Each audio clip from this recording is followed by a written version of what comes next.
What is going on? What is going on? Your boy J Rap here. It's been a while since we've done a live. Lots of posts, memes, fun stuff like that in 2024. But let's jump right into it. We're going to hit a couple of the highlights of the day, and then we're going to jump into the juicy gossip, what my wife likes to call the tea. Am I doing it right? The tea. First things first, Dan Hurley declines going to the Lakers. I think it was like 70 million, 5 years or 7 years or something like that. I said from day one it wasn't going to happen unless they threw a bus full of money at him, and that would have been like 100 million plus to go there. Didn't happen, so he didn't go, of course. So that's number one.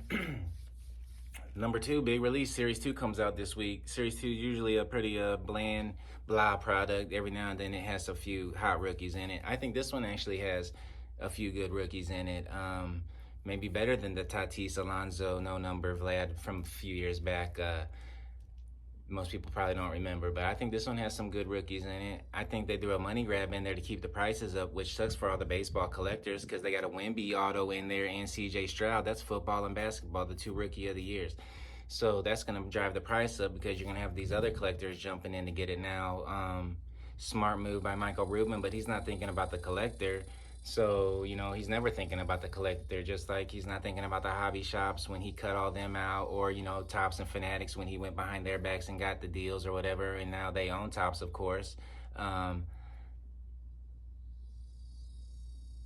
So, at the end of the day, it is what it is, right? So yeah, you're chasing a football, basketball auto in the Series 2 that's dropping. So good luck because the prices are going to stay up on that. That's pretty much the two updates we had for that. That's pretty cool. But I grabbed a couple boxes of the Series 2 to rip. Yeah, man, just because I say what I say and I'm speaking what I see and what I hear in truths or news or whatever, like, I still am going to rip the product. I always said it was a love-hate relationship with them, but I'm also going to call it like I see it. And if it's different, tell me otherwise or show me. Most of these people are deflecting, and the Fanatics fanboys, aka contract holders, gotta speak kindly, and they always deflect. Like, they shouldn't even probably comment at all. Made a post earlier in a Sports Card Nonsense group on Facebook. I don't know if y'all have heard of it. They got a little podcast on YouTube too. Mike Gio, shout out. No hard feelings towards him. Make a little post in there or whatever, speaking it. He didn't like what I had to say, but then he deletes me and boots me. It's even more suspect to me. You know what I mean?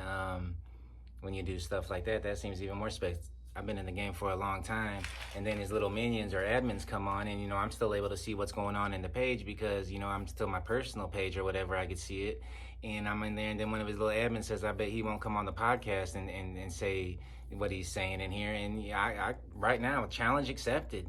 Mike Gio, the Sports Cards Nonsense podcast. I'm ready to go anytime. You just let me know the time and the place, and I'll definitely come on and say what I've been saying or posting and gladly spread it. And if I'm wrong, man, please enlighten me, man. We can look at the contracts and everything else, the before contract, the after contract, because Kyle Rhino wanted to come jump on, Monster Breaks or whatever. Shout out to them. I know all these people, been friends with them, removed them from my friends list because y'all know how I do things. If you know me, you know how I operate. I know I've been in the game for too long. I know everybody and what's going on. So shout out to all of them. It's no hate. I love all of them. But, he sees me in Phoenix, Kyle Rhino at the shows up there. He don't ever say a word. But, yeah, he want to come on my post and try to throw a little shade at me. You know what I mean? Like, that's the world we live in today. Anyways, man, yeah, shout out to them. If that's your thing, go check them out. But, yeah, Mike Gio, anytime, any place, man, I'm ready to come on there. All I was talking about was, the subscriber counts. Look, I have very little subscribers and I get very little views. You know what I'm saying? So, look, I own that. I could care less, really. I'm just doing it for doing it. And so, I did like 3 of them, Sports Card Nonsense or whatever. They got like 7,000 followers, but they're averaging maybe like 1,000, 1,500 views. On a good day, it seems like maybe a little more, but usually less. That seemed a little off when you got Dan the Card Man, who's I've been following, who's organic. He's got about 7,000, and he gets about 5,000 views per, because that seems more natural and organic. Sports Card Investor, most of y'all know Jeff Wilson. I sold him a card before at a show. Mike Gio from Sports Card Nonsense came by my table a few times. I probably sold to him. I don't know. Card Collector too. I've sold too many times in my bargain boxes. But yeah, Jeff Wilson, Sports Card Investor. seems legit, cool guy. I would check out his store and stuff. No hate towards him at all. You know, I know everybody has hate or whatever, man. To each their own. Do what you do. But 330,000 followers or something like that, subscribers on YouTube. He's only averaging like 25,000 views, and with 300 something thousand. I mean, that's just crazy. I know it's all about the numbers because, you know, the more numbers you get, sponsors, people come in, Fanatics sees it, oh, that's great, that's good. But, you know, when I'm just calling out stuff like I see Golden Auctions has 60 something thousand followers on Twitter, but yet each one of their posts that they do gets about 2,000 views or less, you know, 2,500, something like that. So, I mean, you do the math. Not to say they're still not doing great and things are going good, but maybe the hobby's just down.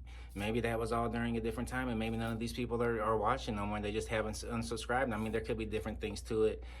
I just call it like I see it. You could buy them. You could buy them followers too. It's easy. You can go and buy numerous. When how you got money, how many followers you want, how many subscribers you want.